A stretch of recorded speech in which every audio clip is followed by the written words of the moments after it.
Eu vou falar um pouco sobre as políticas públicas para o álcool e direção automotiva. Na verdade, é um apanhado bem geral, porque não dá para entrar nas especificidades, é um apanhado bem geral do que significa uma política pública de álcool e direção. E a necessidade de entender que a gente tem diversos grupos de interesses conflitantes, inclusive para que isso não dê certo e para que isso dê certo. Então, eu vou fazer essa discussão.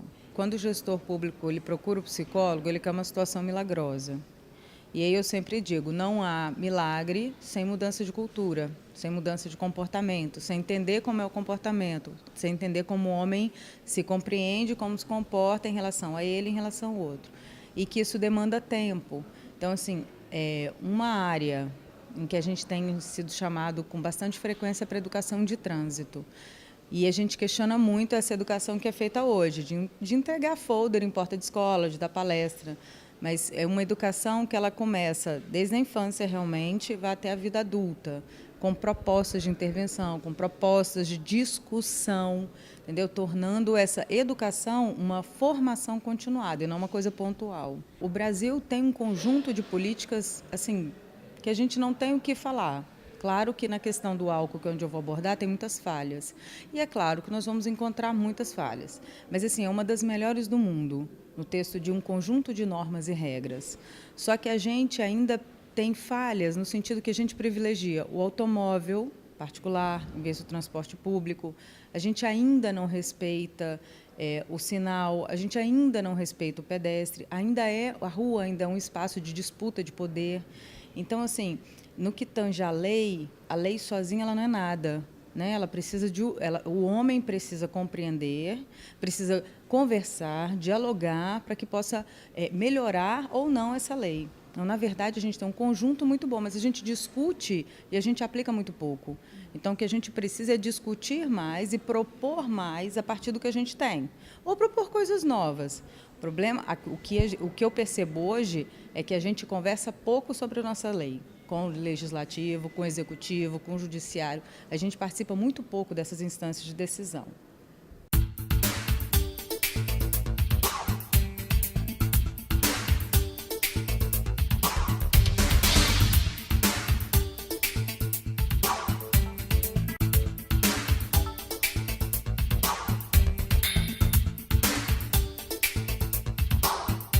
Obrigada pelo convite do CRP 14, da PRF. E aí, já feitas as apresentações, e dado o tempo também que eu tenho, e vocês vão perceber que eu gosto de falar muito, eu vou tentar diminuir um pouco. Na verdade, eu vim falar sobre as políticas públicas de redução de acidentes de trânsito causados pelo uso indevido do álcool. Na verdade, é mais uma reflexão do cenário que a gente tem atualmente no Brasil, né, sobre essas políticas públicas, e o que eu venho pesquisando. No meu mestrado, eu estudei a questão da implementação, a formulação e a implementação de uma política pública de redução à combinação de álcool e direção automotiva. Então, eu tinha um dilema no meu mestrado. Ou eu focava no comportamento do condutor, e aí discutia a questão, ficava com o foco restrito, culpabilizando o condutor, ou eu procurava entender as políticas públicas, como é que elas se dão, como é que elas compreendem, quais são os jogos de forças que acontecem nessa arena política. E aí eu optei por estudar as políticas públicas e peguei em especial, eu não sei se todos os senhores conhecem, o programa Madrugada Viva, que acontecia no estado do Espírito Santo, muito antes da Lei Seca. Ele nasceu no ano de 2003 no estado do Espírito Santo com uma proposta educacional.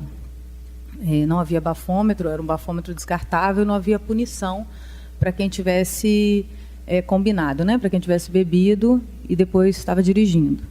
E um tempo depois, o programa muda o perfil e vira também uma ação de fiscalização e punição. O bafômetro já não é mais descartável, já é o bafômetro oficial e tal, verificado pelo Inmetro.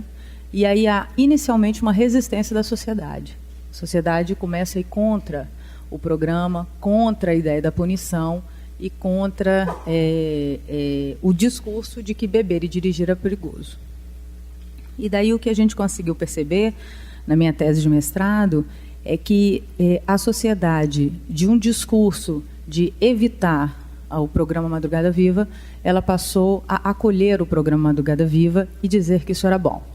Mas isso não foi fácil, não foi do dia para a noite, e teve um esforço coletivo, né, de muitos órgãos públicos e da sociedade civil para que isso acontecesse. Então, é sobre isso que eu gostaria de falar um pouco com os senhores. Na verdade, trazer um pouco da história. A minha dissertação de mestrado ela está online, ela é pública, ela não é algo que eu escondo. Só vocês digitarem André dos Santos Nascimento, álcool e direção automotiva, vocês conseguem ela na íntegra. E eu tenho 2 artigos também, publicados em revistas nacionais, então não é nada em inglês, nada em francês, é em português mesmo, uma na revista Psicologia e Sociedade, Psicologia da Brapso, e uma outra revista na PsicoUSF, 2 artigos, um sobre a política de álcool e direção na agenda e outro sobre um programa específico chamado Vida Urgente, que acontecia no estado do Espírito Santo, que eram com jovens voluntários e que a Disa Gonzaga do Mato Grosso do Sul foi a vitória para implementar esse programa. Então, lá vocês vão ter uma ideia, de forma mais detalhada, mais específica, de como se deu toda essa mudança, esses confrontos, essas dificuldades. Entre as décadas de 80 e 90, as taxas dos acidentes de trânsito correspondiam a quase metade dos óbitos por causas externas, com tendências crescentes. Então, você tem lá 1980, 1990, e o que a gente percebe uma permanência dos altos índices de mortes no trânsito. Foram nas últimas 2 décadas do século XX que os acidentes de trânsito foram definidos como um problema de saúde pública. E dentro da discussão dos acidentes, violência e óbitos por causas externas, a combinação do álcool foi configurado como um problema que ainda requer políticas públicas. Então, o que eu estou dizendo aqui? Eu estou dizendo que a gente havia um grande número de mortos no trânsito, mas isso não era um problema. Era um problema, sim, porque tinha impacto no leito hospitalar, tinha um impacto no hospital, mas isso não era visto como um problema. Isso passou a ser visto recentemente como um problema. E aí ele consegue entrar para a agenda política. O que é isso, entrar para a agenda política? É a pressão em cima dos órgãos governamentais para que haja uma mudança nesse cenário de morte, certo? O crescimento do número dos acidentes dá a visibilidade necessária para que essa questão seja divulgada na mídia e atinja a opinião pública. Infelizmente, foi através das mortes de trânsito. Gente que morria, jovens que morriam, crianças que morriam. Esses dados estatísticos é que chamaram a atenção da mídia e do governo. Essas mortes é que chamaram a atenção. Não foi porque alguém pensou, olha, que legal, vamos combater isso? Não, não foi. Foi porque havia pessoas morrendo por causa da combinação de álcool e direção automotiva. E aí era, o que a gente pode fazer para preservar essas vidas? A mídia, ela ia sendo alimentada pelos levantamentos, e se a gente observar, isso não é passado, isso continua presente. Eu não sei como é o jornal local de vocês, mas no estado do Espírito Santo, a Tribuna, a Gazeta e Notícia Agora, que são os 3 jornais que, Notícia Agora, a camada mais popular, Tribuna e a Gazeta, né, classes A, B e C.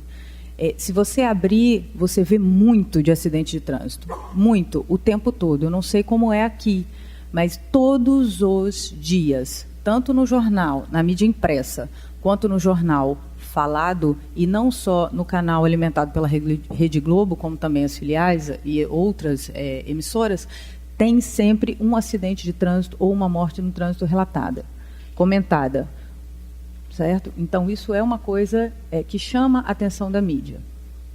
Os dados estatísticos de órgãos de trânsito, os pesquisadores da década de 80, que iniciaram essa discussão, e não foram pesquisadores nacionais, não são brasileiros, eles vêm de fora discutindo isso, apesar de eu ter identificado na minha pesquisa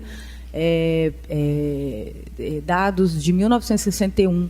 Né? E se você pensar 1961, opa, foi logo agora. 1980 no Brasil, 1961 no mundo. Então, é muito recente essa questão de álcool e direção. campanhas sociais, bem como ações de organizações como a Organização Mundial de Saúde e organizações não governamentais que atuam com a problemática do álcool e dos acidentes de trânsito. Esse movimento vem acarretando uma pressão lenta, mas constante na agenda pública. Com exceção do Código de Trânsito Brasileiro, muitas políticas passaram a ser formuladas, mas nem todas totalmente implementadas. A partir do ano de 2000, muitas delas sob responsabilidade do Ministério da Saúde. O Ministério da Saúde teve o seguinte raciocínio: eu tenho muitos leitos ocupados no meu setor de ortopedia, no meu UTI, na minha CTI, com os acidentes de trânsito. Eu tenho um custo muito alto, social e financeiro, né, econômico, com os acidentes de trânsito. Então, eu preciso atuar, mas percebam, Ministério da Saúde, a gente aqui ainda não vê Ministério da Saúde, Ministério da Justiça, Ministério das Cidades, a gente ainda não vê ações conjuntas no sentido de conter a violência no trânsito. E aí não é só o álcool e direção, a violência no trânsito. Lembram, as políticas públicas de trânsito. O que configura o acidente de trânsito como uma questão de saúde pública, tendo em vista os custos financeiros e sociais decorrentes. O impacto do acidente de trânsito, ele pode ser percebido com mais intensidade na saúde pública. Entre as políticas na área da saúde, e aí é interessante que os senhores conheçam, os senhores da PRF, os senhores da psicologia do trânsito, senhoras e senhores da psicologia do trânsito, é interessante os professores das escolas públicas e particulares, que provavelmente em breve tratarão esse tema, eu tenho fé que todas as escolas públicas e particulares desse Brasil vão começar a discutir trânsito em breve, não sei se eu estou sendo otimista demais, mas enfim. A gente precisa conhecer essas políticas, a gente precisa discutir essas políticas porque elas existem. Então, na área da saúde, a gente tem, por ordem de nascimento, vamos colocar assim, a Política Nacional de Redução da Morbimortalidade dos Acidentes e Violências, que ela faz uma denúncia interessante, que todos nós sabemos, mas a gente ainda não conseguiu resolver, né, que é a questão da sincronicidade dos dados. O que significa isso? Quando eu perguntei lá para o Denatran, durante o meu mestrado, quantos mortos tinham nas rodovias brasileiras, o Denatran respondia 20. Estou dando um exemplo. Aí eu perguntava, e por estado? Um no Mato Grosso do Sul, um no Espírito Santo, enfim, até dá 20. Aí eu chegava no Espírito Santo e perguntava assim, quantos mortos na rodovia? Nenhum. Não, mas lá no Denatran eles me informaram que tem um. Ah, mas aqui não tem nenhum registrado. Então, os dados não batiam, os dados não se complementavam, não havia uma coerência nos dados. E essa política denuncia isso e aponta formas de lidar com isso. E a gente ainda não conseguiu ter uma forma de homogeneizar, nunca vai ser perfeito os dados, nunca vão ser, mas que pudesse se aproximar mais da realidade. Quando eu escuto um colega do Detran, um colega da Polícia Civil dizendo foram 2 mortos, eu já imagino 4, e eu já imagino 10 afetados. Tem uma coisa que eu vou falar mais à frente para vocês, que chama estresse pós-traumático, e essas são sequelas invisíveis dos acidentes de trânsito que pouca gente fala, pouca gente vê, mas muita gente é afetada. A próxima política é a estruturação da Rede Nacional de Prevenção da Violência e Promoção de Saúde, em 2004, com a implementação de núcleos de prevenção à violência em estados e municípios. Então, assim, muitos núcleos de prevenção à violência nos municípios, o que eu tenho percebido é que eles tratam muito da questão da violência contra a mulher, a questão da homofobia, do bullying, tem observado isso, e muito pouco a questão do trânsito. E esses núcleos, eles também estão aptos a discutir e colher dados a partir dos acidentes de trânsito. Talvez uma forma de tentar equalizar os dados. A política do Ministério da Saúde para as bebidas alcoólicas, de 2007, a gente tem a Política Nacional para o Álcool e, mais recentemente, a Lei 11.705, de dia 20 de junho, do presente ano, de 2008, mais conhecido como a Lei Seca, que eu tenho uma certa dificuldade com essa questão de lei seca. Na área da justiça, são inovadores, sem dúvida, o Código de Trânsito Brasileiro. Agora, lá fora, a jornalista estava me perguntando, mas o que você mudaria no CTB? O que você aumentaria de punição? Aí eu fiquei pensando, aumentar de punição? Não sei se a questão é aumentar a punição. Eu não sei se está aí a resolução dos problemas. Não tem uma receita milagrosa. O nosso Código de Trânsito, ele é muito bom. Ele é um conjunto de normas e regras muito rico.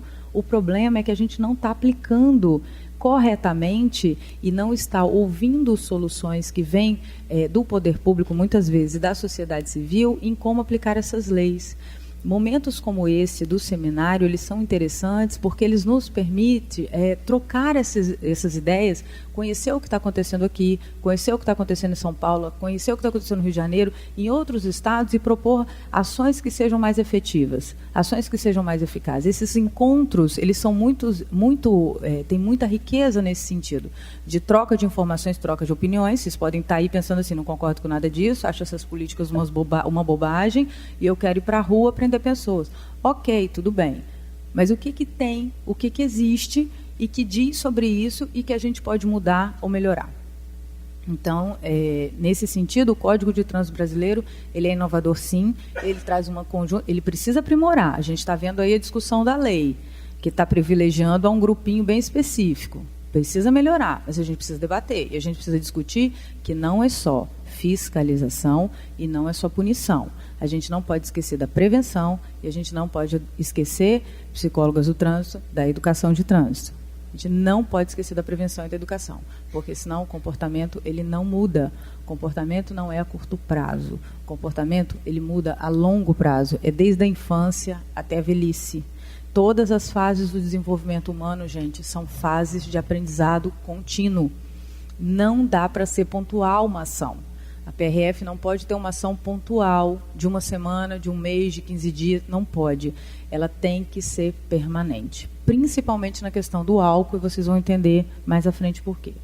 A Política Nacional de Trânsito é a política que eu mais gosto. Ela é lá de 2004 e ela traz diretrizes bem mais amplas de trabalho. E aí na educação, na prevenção e na coibição. E essa política ela é bem rigorosa no tratamento dessa questão. Eu não sei se vocês já leram, não sei se vocês tiveram oportunidade de ler, de ter contato com a PNT, mas ela traz questões de mobilidade, ela traz questões de prevenção, ela traz questões de qualidade de vida, ela traz questões de educação, e eu fico me perguntando assim, aonde foram implementadas essa política? Onde ela está? Porque se não houve ainda, eu pelo menos não vi, se eu estiver errado vocês me corrijam, por favor, a prestação de contas à sociedade do que foi feito. Porque a política ela é perfeita, ela é redondinha. Ela traz educação, prevenção, coibição, fiscalização e punição, né, quando eu trago coibição.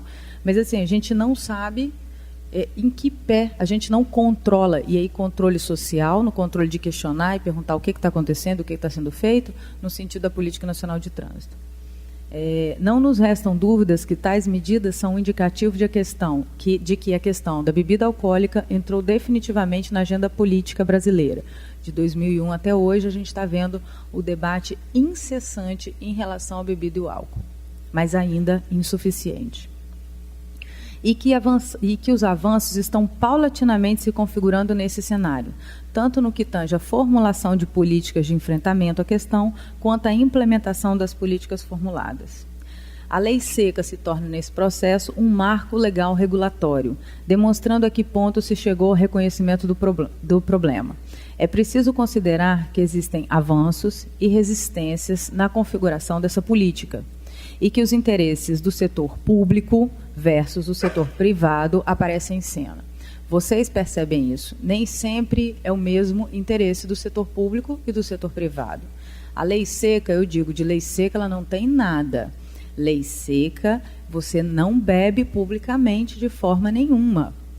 Não é vendida bebida alcoólica.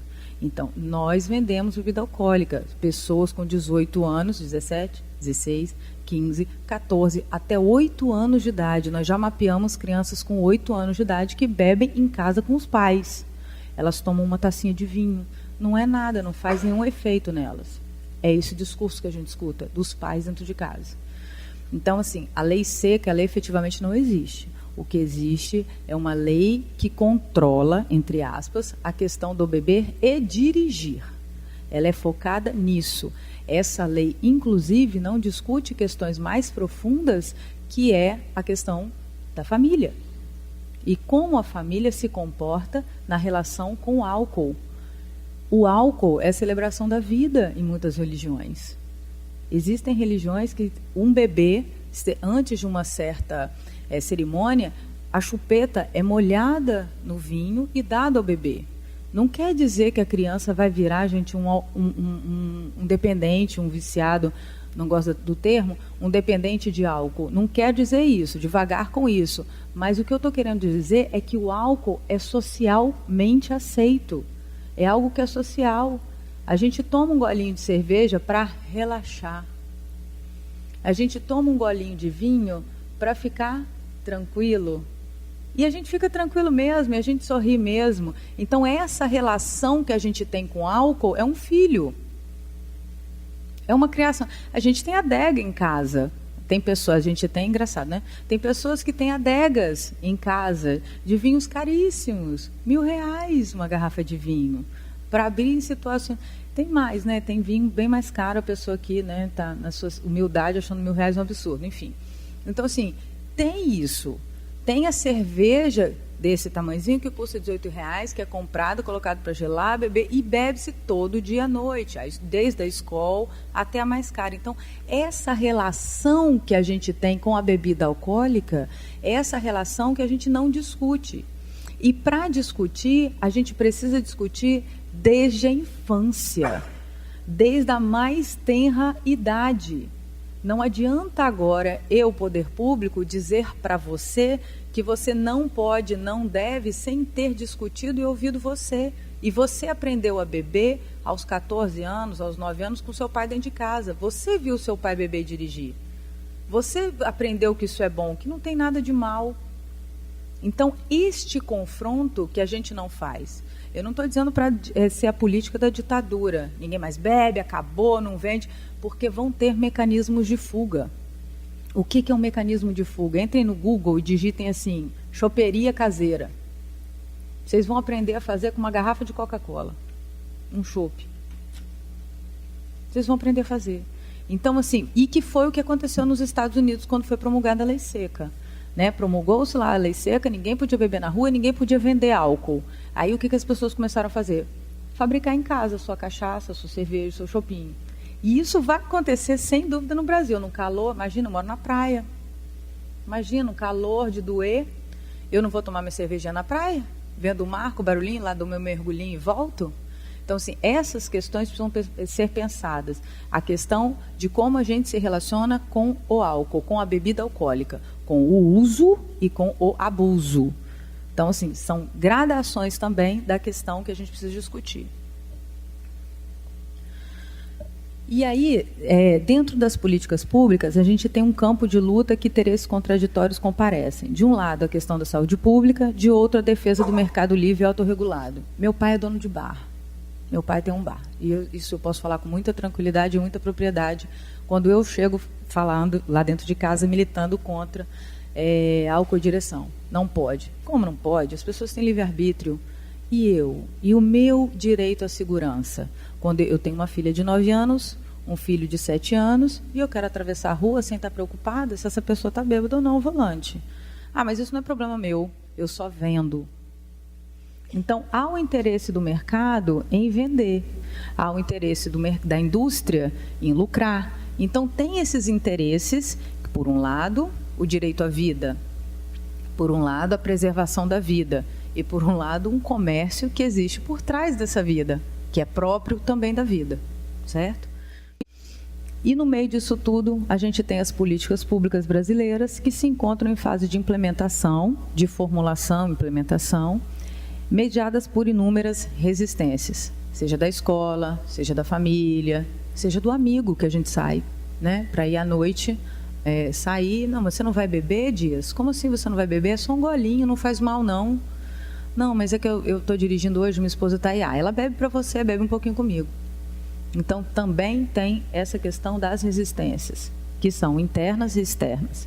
Como num processo, as análises aqui apresentadas são atravessadas por uma política que está em fase de consolidação. Apesar da gente observar que ela tem mais de 10 anos, que essa discussão acontece há muito mais que uma década, eu ainda percebo como em fase de consolidação. Quando eu recebo a notícia de que a lei, ela ela é falha, né? Quando eu estou agora na minha tese de doutorado, estou entrevistando pessoas que são marcantes no cenário capixaba, no sentido dessa militância em relação ao álcool e direção. E quando eu escuto delas com tristeza assim, olha, eu não posso prender essa pessoa, ela matou tantas pessoas, e para mim é a mesma coisa de que ela tivesse saído à rua com um revólver, desculpa, e deu um tiro nessas 4 pessoas. E daí eu não posso prender. E aí a fiança é tanto, e aí o pai dessa pessoa vai lá e paga tantas cestas básicas. Isso é triste da gente ouvir.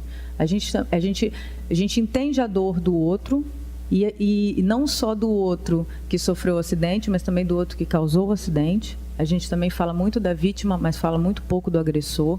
Em muitos casos, são pessoas que também sofrem muito por causa desses acidentes e que a gente também discute ainda muito pouco. Por isso que eu insisto que ainda está em fase de consolidação. A gente ainda está amadurecendo, estamos inseridos nesse processo em relação ao álcool e direção.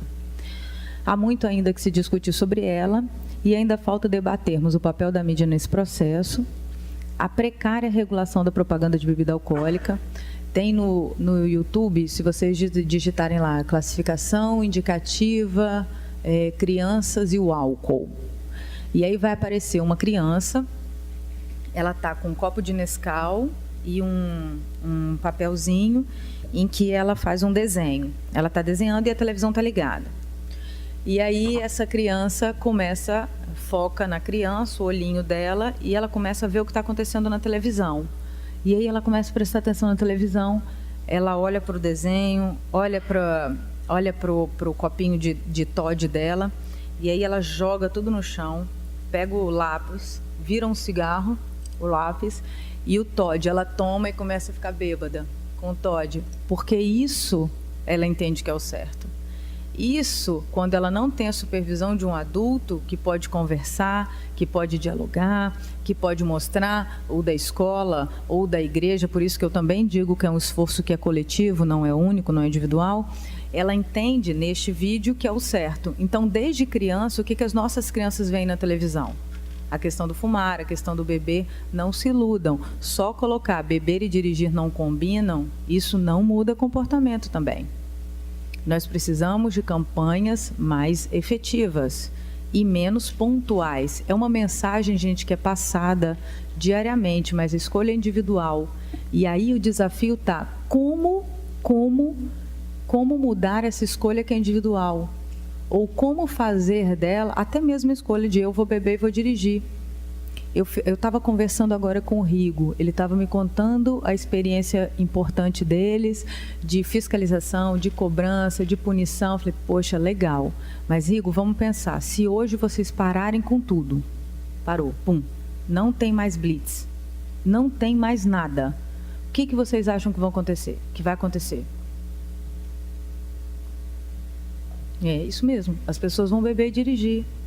Porque hoje a reação é a punição, não é a mudança. Ainda não estamos constatando, e isso a minha pesquisa mostra, a mudança de comportamento. Hoje tem o amigo da vez porque eu tenho medo da blitz. A blitz é cara. Mas e realmente quando não tiver a blitz? O que vai acontecer? Nesse contexto, a gente precisa discutir a cultura e discutir a questão do álcool como uma droga. E uma droga que é aceita e uma droga que é comercializada. Eu nunca falo álcool e outras drogas, eu falo droga. É droga, só que é uma droga legal. É uma droga que todo mundo pode consumir. É uma droga quando muda o seu senso de realidade, quando muda a sua coordenação motora, quando torna o seu reflexo lento, seu tempo de resposta aumenta, é uma droga. Ela mexeu no seu sistema nervoso central. Eu não tenho dúvidas disso. Só que existem, como eu falei no slide anterior, interesses diversos e antagônicos que fazem com que a gente aceite essa droga como natural e ok, não tem problema, todo mundo pode tomar, certo? Então, a gente precisa ainda superar a visão do álcool como uma questão de livre mercado ou de desejo de consumo individual. São coisas que a gente ainda precisa superar e discutir. E aí, eu tenho esse levantamento nacional sobre os padrões de consumo de álcool na população brasileira, ele é de Laranjeiras, mais uns 7 autores, ele é de 2007. Eu gosto muito dele. Ele demonstrou que o brasileiro apresenta, é um levantamento nacional, não foi uma coisa feita aqui, ali ou acolá, feito em vários estados. Ele demonstrou que o brasileiro apresenta uma tendência a aprovar as medidas públicas de enfrentamento à questão do álcool. E aí é interessante, porque esse levantamento, ele não foi só com gente adulta, ele foi com muita gente jovem. E aí o que a gente observou? Que 56% da população, dos entrevistados, defendem o aumento dos impostos sobre bebida alcoólica. Então você tem aí uma política pública, aumento na taxação dos impostos sobre bebida alcoólica. 55% apoiam o aumento da idade mínima de 18 anos. Ou seja, 21 anos, 25 anos, 28, não sei. Eles aprovam o aumento da idade mínima de poder beber. Nos Estados Unidos, 1951, eu não vou lembrar os anos agora, foi aprovada uma lei em que só podia vender bebida alcoólica para maiores de 21 anos. Os acidentes de trânsito tiveram uma queda de 10% a 15%. Quando você fala em percentual, parece muito pouco, mas quando você fala em número de pessoas, você vê que realmente faz diferença. Aumentar a idade mínima para beber. Publicamente. Para venda, para compra, é disso, né? Porque dentro de casa a gente sabe que é uma outra história. 89% acreditam que os estabelecimentos não devem vender bebidas alcoólicas para clientes já visivelmente alcoolizados e embriagados. Uma política pública interessante. Mas aí qual seria o interesse contraditório? Qual seria a nossa primeira resistência de cara? Tirando a sociedade, tirando as pessoas que frequentam os bares. Quem seria? O sindicato de bares. Seria o nosso primeiro grande opositor. Né? Como assim? O meu comércio é livre comércio, eu posso vender para quem eu quiser. Eu posso, se o cara já está bêbado, eu não tenho... E aí eu estou falando pelo que eu escuto do meu próprio pai, que sabe da minha militância na área. Não, uma vez que eu fiquei muito emocionada com isso, mas aí tem uma relação afetiva implícita com um cliente, que esse cliente frequenta o bar do meu pai desde o dia que ele abriu.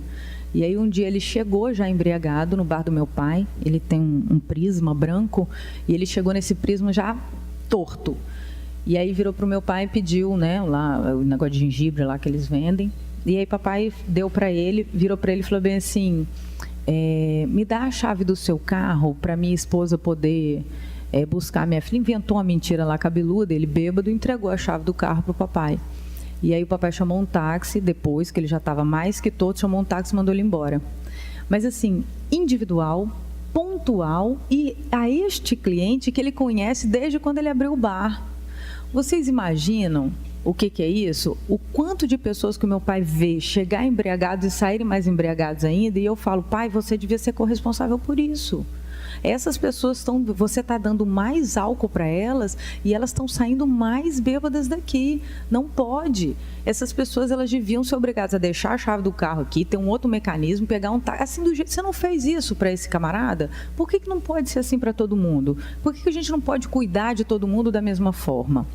Então, um questionamento que a gente também precisa ser feito, e o levantamento mostra que 89% acredita que os estabelecimentos não devem mais vender as bebidas alcoólicas para quem já está embriagado. 76% dos entrevistados defendem a restrição ao horário de vendas, né? Que a gente tem, por exemplo, a restrição das propagandas de bebida, e as 76 acham que horário de vendas, eu não sei como seria isso, talvez de 18 horas a 21 horas, não sei, mas é uma política pública possível também de restrição de venda. Vocês estão percebendo que é muito restrição, proibitiva, com coerção, porque é a forma como a gente consegue pensar ainda políticas públicas. É na coerção, é no limite, é colocando ordem nesse sentido. 86% apoiam que os governos promovam campanhas em relação aos riscos do consumo do álcool, entre outros apontamentos. Esse é um questionamento que eu fiz a essa resposta do seguinte: o que é uma campanha em relação aos riscos do consumo do álcool? O que é isso? O que isso passa para mim quando eu leio lá no levantamento isso? Seriam campanhas explodindo sangue na tela? São campanhas terroristas? Que campanhas são essas que são aprovadas por essas pessoas? Quando a gente entra nos sites, as propagandas francesas, austríacas, elas são muito fortes. Tem propagandas que eu prefiro nem assistir.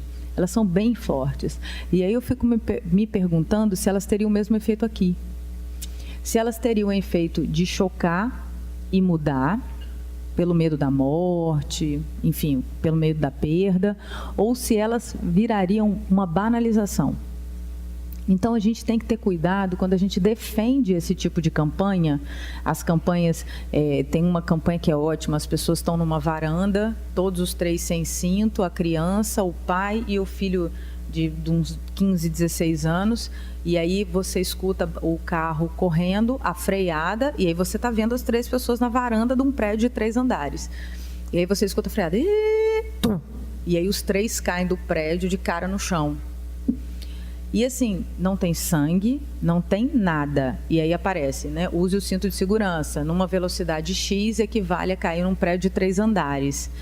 E assim, contando, eu não sei se vocês sentem a força que ela tem, mas é uma propaganda muito forte. Você vê um pai com uma filha e um rapaz perderem a vida pela falta do uso de cinto de segurança. E você tem propagandas, por outro lado, que são divertidas e fazem a gente refletir. Tem uma muito boa, todos vocês já devem ter visto, do manobrista que está bêbado. E aí, várias pessoas fazendo assim, então viram. O manobrista, para quem não viu, ele está parado na porta de um bar e aí ele vai totalmente fingindo que está embriagado e aí pega a chave do carro e entra. As pessoas param e falam assim, não, você não vai dirigir meu carro bêbado. Não, você não vai dirigir meu carro bêbado. E ele sempre termina no final falando, não estou bêbado, isso é uma propaganda e tal, uma campanha. E aí assim, por que eu posso beber o meu carro bêbado? E aí a gente tem que discutir propriedade, a gente tem que discutir direito individual, a gente tem que discutir cultura. Por que eu posso beber, mas por que ele não pode beber se eu saio igual a ele? Que diferença? Quer dizer que eu sou mais responsável que ele ou eu dirijo diferente dele que está bebendo tanto quanto eu? Né, o que bebeu supostamente, já que era um ator. Então, assim, essa propaganda é uma propaganda divertida, mas ela leva a um questionamento muito sério ao final. Tem uma outra também muito boa, em que o garçom, ao final, quando ele dá a conta para quem está bebendo, ele dá uma conta com conta do hospital, tanto, injeção, tanto, perdeu uma perna, tanto. Gente, é assim, e as pessoas, quando elas liam, elas ficavam assim, as pessoas estavam visivelmente embriagadas, elas ficavam olhavam para o garçom, olhavam assim, que isso? Que conta é essa? Também uma coisa inteligente de ser pensada. Então, assim, qual é o tipo de propaganda que se adequa, que casa com essa cultura de que beber não é um problema, de que beber é socialmente aceito? Eu, ontem, no aeroporto, estava lá dentro esperando o avião e tinham várias pessoas bebendo cerveja em copos descartáveis na sala de embarque. Isso é um problema, mas fumar é um problema dentro do ambiente fechado do aeroporto. Então, qual foi o caminho, qual é o caminho e se nós queremos esse caminho igual ao do cigarro? Nos ambientes que é aceito, nos ambientes que não é aceito, porque hoje há uma discriminação de quem fuma. Eu era fumante há muitos anos atrás e eu fumava em qualquer lugar, fumava em sala de aula, isso não era um problema. Agora, quando um professor acende um cigarro em sala de aula, todos os alunos, pô, professor, que isso, não sei o quê, não sai, vai ficar lá na porta. Então, assim, que caminho foi esse percorrido? Que a gente precisa pensar se é esse caminho que a gente quer percorrer para dar o mesmo tratamento para o álcool, né, psicólogas? Que caminho é esse? E a gente sabe ouvir bem, né? A sociedade, a gente sabe ouvir os anseios, tanto da sociedade civil quanto da sociedade política. A gente consegue trabalhar isso na prevenção e na educação de trânsito, porque fiscalização e punição é um outro departamento, mas a gente consegue muito apoiar esse trabalho. Em relação às penalidades, os respondentes falaram para a gente que dirigem embriagados, no primeiro levantamento nacional, acima de 3 doses. 90, esses que admitem que bebem e dirigem, defenderam em 93% a aplicação das multas. Então, você tem uma incongruência. Eu defendo a aplicação da multa, eu acho que ela é válida, mas eu continuo bebendo e dirigindo. Entendem que é bem mais complicada a questão? Não é só, gente, defendo, admiro o trabalho de vocês, concordo, mas não é só fiscalização e não é só punição. Tem que ter a prevenção e tem que ter educação caminhando juntos, lado a lado, e envolvendo a mídia nesse processo.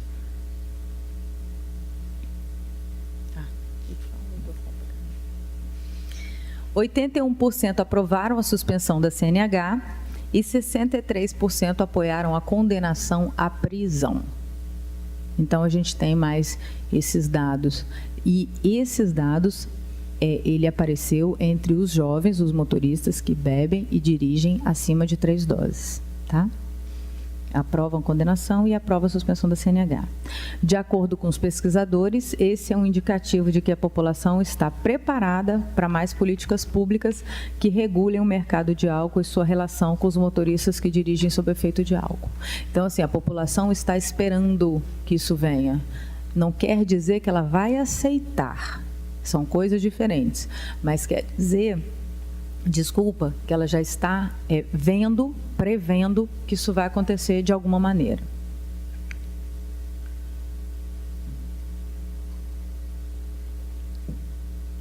Aí eu repeti ali, me desculpem. Cabe perguntar, entre a expressão de concordância em uma pesquisa nacional e a implementação das ações, é mister considerar e dimensionar os grupos de interesse que serão afetados por essas políticas, a saber, a indústria de bebidas alcoólicas, os comerciantes, os consumidores desse produto. Então, você tem só aqui, nesse aspecto, 3 grupos diferentes que vão brigar em cada implementação e formulação de cada política. Toda vez que acontecer, vai ter briga, vai ter luta. E é preciso enfrentar, e é preciso dialogar. O poder público precisa fazer isso. Como vislumbramos, é um campo de luta em que interesses contraditórios se revestem de múltiplos sentidos. Quer dizer, cada um defende o seu. É isso que eu estou dizendo. De um lado, a questão da saúde pública, preocupada com o gasto, preocupada com as vidas, preocupada com os leitos ocupados e com os anos de vida de produtividade que são perdidos de muitos jovens. Jovens que nem chegam a constituir família, jovens que nem chegam a ir para o mercado de trabalho, né, que ficam sem seu pai, sem sua mãe, ou pais que ficam sem seus filhos. E, de um outro lado, a defesa do mercado livre e autorregulado. Aqui são 2 grandes vertentes. E, no meio disso tudo, as políticas públicas brasileiras que se encontram em fase de implementação mediada por inúmeras resistências, que foi o que eu falei. Não é fácil, mas é preciso enfrentar. E aí, nesse contexto de álcool e direção automotiva, a gente consegue identificar uma série de variáveis que a gente precisa compactuar. Primeiro, eu fiz uma afirmação porque faz parte do que eu acredito. A bebida alcoólica é uma droga. E aí vocês precisam se perguntar, eu também entendo a bebida alcoólica como uma droga? Ela realmente é assim que ela parece? É esse o efeito realmente que aquela moça lá na mesa falou faz? Ou não, ela está exagerando? Então, assim, para mim, nos meus estudos, bebida alcoólica é uma droga. Só que é uma droga legalmente aceita. É uma droga que a gente tem dificuldade até de falar que ela é uma droga. É uma droga que a gente usa. Tem gente que usa todos os dias. Que aí vem a questão do abuso do álcool ou do uso inapropriado do álcool, que ainda são defesas que a gente usa para justificar esse uso do álcool todo dia. É só um copinho. É só para dormir, que se eu não tomar, eu não durmo. Então, eu uso uma substância que não é própria do corpo para conseguir relaxar e dormir. A representação social do carro e do álcool. Uma pena que eu não tenho mais tempo, mas seria interessante a gente discutir aqui também qual é o lugar que o automóvel particular ocupa na nossa sociedade. A gente tem uma sociedade que, desde a época escravagista, usa um modelo particular, inclusive de demonstrar superioridade, de demonstrar hierarquia. E eu brinco com os meus alunos dizendo assim, brasileiro gosta de relações verticais. Eu mando, você obedece. Porque na hora que a convivência... e a gente vê isso em sala de aula, quando a gente faz propostas de aulas em que os alunos precisam decidir qual é o rumo da disciplina, quando é uma coisa mais construtivista, quando a relação ela é horizontal, as pessoas não gostam. É grave essa afirmação, mas é o que a gente anda constatando. É muito mais fácil. Eu deixo na mão do outro, o outro pensa, e aí se eu quiser eu brigo, eu desconstruo, se eu não quiser também eu me calo e pronto. A gente não está acostumado com essa relação horizontal, essa relação de discussão, essa relação de construir algo no conjunto. E o automóvel particular está nesse lugar. Gente, o automóvel é o quê? É virilidade, é poder. Se você tem um Fusca, quem é você perto de mim que tem um Siena? E se eu tenho um Siena, quem é você perto de mim que tem um... A pessoa parou no Siena. Uma Ferrari. Entendeu? São relações hierárquicas representadas pelo automóvel. Eu fiz uma pesquisa na universidade em que os meninos já tinham um carro, eles só não tinham a carteira. Eu vou tirar a carteira para quê? Eu já tenho um carro? Ou eles estavam secos para tirar a carteira, porque minha mãe está desculpa, enchendo o saco. E aí eu tenho que ir lá tirar a carteira, eu tenho que ir lá tirar a carteira. Mas já chegava para aula com um carro, cadê sua carteira? Não, eu não tenho não. Então, assim, qual é essa relação? Passou no vestibular, ganhar um carro de presente? O que é isso? Passou no vestibular, vai ganhar livro de presente, você tem que estudar, você tem muita coisa para aprender, não é ganhar carro de presente, não. Então, que lugar é esse que o carro tem na nossa vida? Aí a gente fala, mas o transporte público, ele é ruim, ele é caro, ele é não sei... É mesmo. Quem usa o transporte, a gente não pode falar que não, falar não, é lindo, é bom, o ar-condicionado funciona. Não funciona. É ruim. Eu tenho 2 filhos pequenos, quando eu tenho que pegar um ônibus, eu peço para morrer. Eu moro num município vizinho ao município de Vitória, que antes levava 25 minutos, agora eu levo 2 horas. Sabe o que é 2 horas dentro de um Transcol com 2 crianças de 9 e 7 anos? Não, vocês não sabem. Um quer dormir, o outro chora porque está apertado, o outro, ai, a moça aqui está me apertando, o outro, e você pensa assim, ai, que horas isso vai acabar, que horas isso vai acabar, que horas isso vai acabar. É lógico que eu vou comprar um carro. Se eu tenho poder aquisitivo para comprar, eu vou comprar, porque eu vou querer sair dessa agonia. Então, o transporte público, gente, não é bom. Não é mesmo, e ele precisa ser mudado, ele precisa ser repensado, sabe? Eu fui a Goiânia um dia desses, a convite do Conselho de Arquitetura, discutir o corredor único lá de ônibus. E aí, vai ser bom, porque também quem bebe vai poder pegar, e vai ser depois da meia-noite, aí tinha essas discussões, e aí o BRT, aí o céu. O BRT, aí eu falei, o céu. Aí, o que você está falando disso, Celso? Você está louca? É sempre isso, né? A psicóloga, a louca. Eu falei assim, não é o corredor exclusivo de ônibus, é o céu. Se vocês querem mudar a mentalidade, se vocês querem que as pessoas tenham aderência à proposta, vocês também têm que pensar na nomenclatura. A nomenclatura BRT é muito dura. O que ela te passa, BRT? Um software, um hardware, qualquer coisa, menos um corredor exclusivo de ônibus que vai vir beneficiar a população. Então, até a forma como a gente pensa uma política, ela tem uma certa, interno a nós, um certo preconceito, uma certa resistência. Eu ouvi muito, isso é bobagem, isso é bobagem, isso é bobagem. E hoje eu já escuto do arquiteto e do engenheiro lá, realmente você tinha razão, a gente tem que pensar uma outra nomenclatura, não sei o quê, como é que a gente vai trabalhar isso? Mas é verdade. Então, assim, 5 minutinhos, ai meu Deus.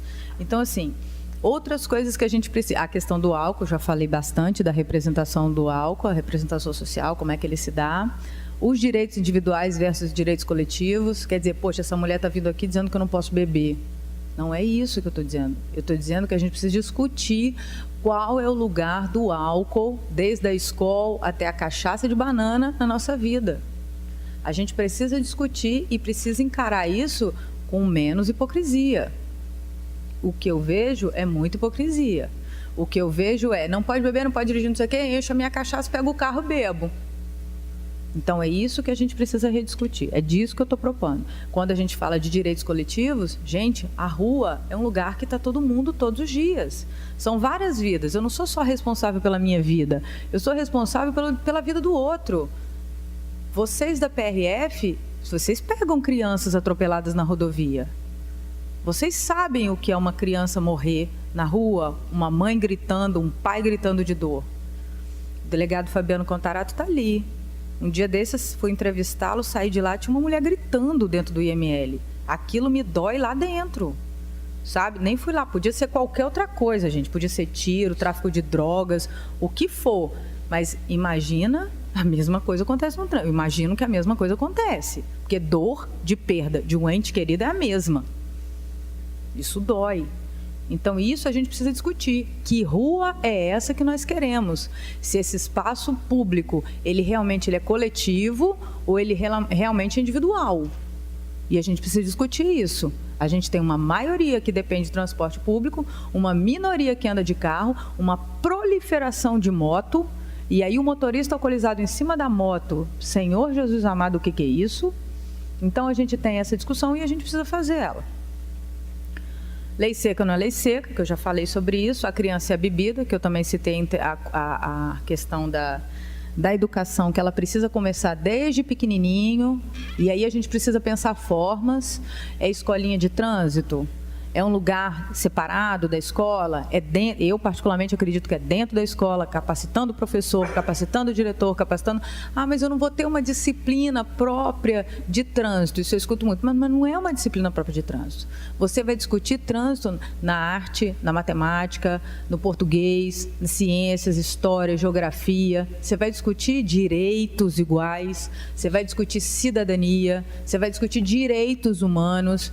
Porque não pense em vocês e falar educação para o trânsito, a pessoa vai ser educada na rua e na fila de banco, ela vai ficar na fila certinho, ela vai furar a fila de banco também. Ela também vai passar na frente. Não existe educação para o trânsito que não seja educação para a vida.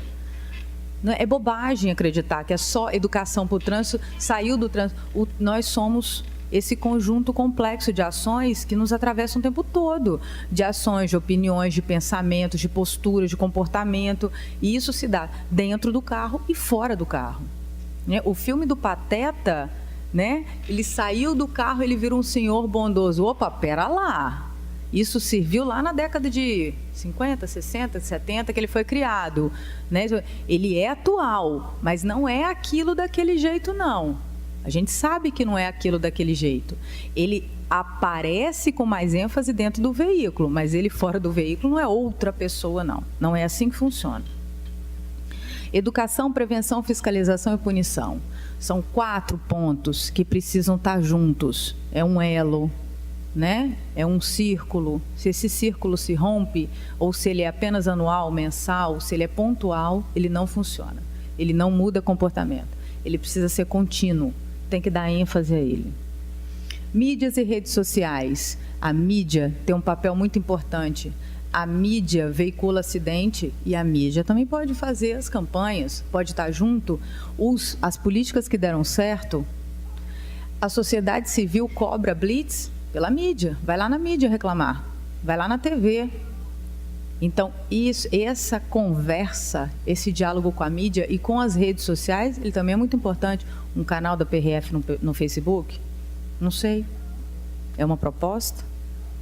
Pode ser pensado. Como é que faz? Quem vai alimentar? Porque não é só botar informação, é aguentar crítica e poder responder essas críticas com carinho, paciência e elegância. Porque as críticas nem sempre são elegantes. Vamos colocar assim. É no Twitter? É como? É de que forma? É a contra-inteligência, né? A gente fala assim, tem a inteligência e a contra-inteligência. As campanhas educativas de trânsito, que eu já falei. O estresse pós-traumático, que é uma coisa, assim, interessantíssima para vocês pensarem. Eu vejo um acidente.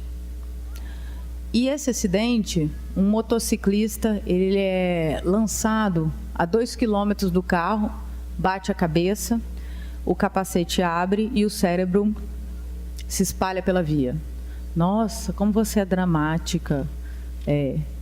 Nada. Isso não é nada dramático perto das fotos que eu tenho lá em casa.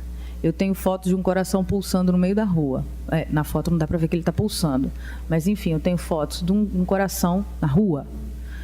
E aí, como você acha que quem assiste essa cena, ela se comporta? Não é nada?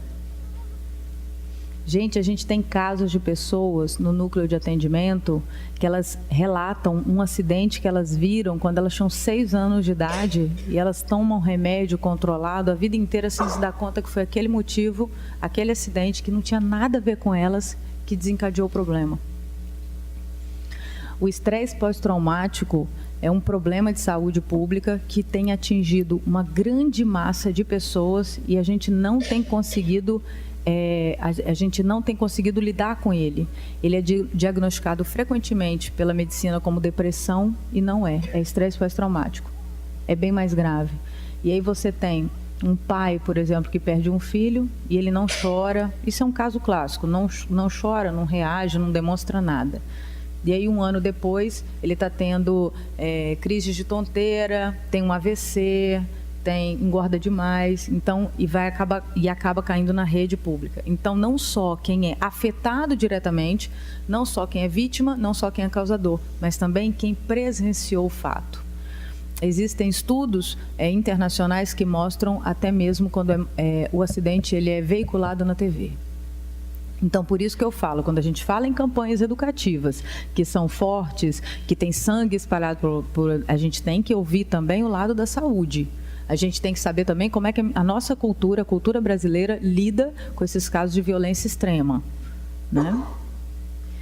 O trânsito, então, eu continuo defendendo como uma questão de cidadania e direitos humanos. E aí, quando a gente conseguir ver o trânsito como um espaço cidadão, um espaço de direitos e direitos humanos, a gente vai conseguir falar em educação, em prevenção, fiscalização e punição de forma completa, e não de uma forma negativa, né, mas de uma forma completa. E aí a gente tem o condutor, que também é uma variável importante, o comportamento de risco, que é algo próprio, sabe? Tem pessoas que fazem opção. Não, eu ouvi o nosso colega falando sobre velocidade. Não, gente, eu não quero eu não vou comprar um carro que só vai até 110. Eu quero velocidade, eu quero emoção, sabe? Eu quero essa moto aqui porque essa moto corre. Eu não quero aquela Shirezai, Serazai. Eu não quero esse negócio de Nerai. Vocês conhecem, né? Isso dá um trabalhão danado na rua, né? Eu sei, lá em Vitória também dá um trabalho. E olha o que tem de gente de 15 anos, 14 com esse negócio. É esse aí. Tem muita criança nessas bicicletas, sabe? Isso é grave, isso é muito grave. E aí tem também, quer dizer, imagina, nós adultos falamos disso, olha, o cabelo no vento, a moto, a velocidade do carro, a potência do motor, ligada à virilidade, etc. Você imagina isso na cabeça de um adolescente, que está descobrindo ainda o que é ser gente? Você imagina o efeito disso? O pedestre, que a gente bate muito no motorista, mas também tem o pedestre, como educar o professor Renan estava me contando a questão das faixas, as dificuldades que estão tendo agora das pessoas. Primeiro era a faixa, atravessar na faixa, o motorista parar na faixa, mas as pessoas não pedem passagem, né? E aí a gente estava conversando, ele falou, poxa, André, a gente faz assim para parar o ônibus, a gente faz assim para parar o táxi, por que a gente vai fazer assim para parar o carro para poder atravessar na faixa? É isso, Renan. É isso que a gente precisa compor com a sociedade. Por que vocês não vão fazer assim para poder passar? Não é humilhação, é um direito. É a fluidez do pedestre, a fluidez do veículo. Isso Eduardo Vasconcelos já fala lá naquele livrinho fininho que é trânsito. É um conjunto de fluidez. Só que nós que estamos no carro particular achamos que nós temos prioridade, o que não é verdade. Então, só para fechar rapidamente, as apostas que agora estão sendo feitas é na década de ação de segurança no trânsito, que eu tenho muitas pontuações para fazer, de ações descoordenadas e não coordenadas, e que é uma pena, porque é uma excelente oportunidade que eu estou vendo se perder. E eu queria finalizar agradecendo a vocês pela paciência e fazendo a proposta de que a gente lute pela vida, lute pela preservação da vida, lute por relações mais saudáveis, relações em que a gente não exclua, mas inclua, mas que a gente consiga fazer isso juntos, envolvendo o poder público e a sociedade civil nessa discussão. Obrigada, gente.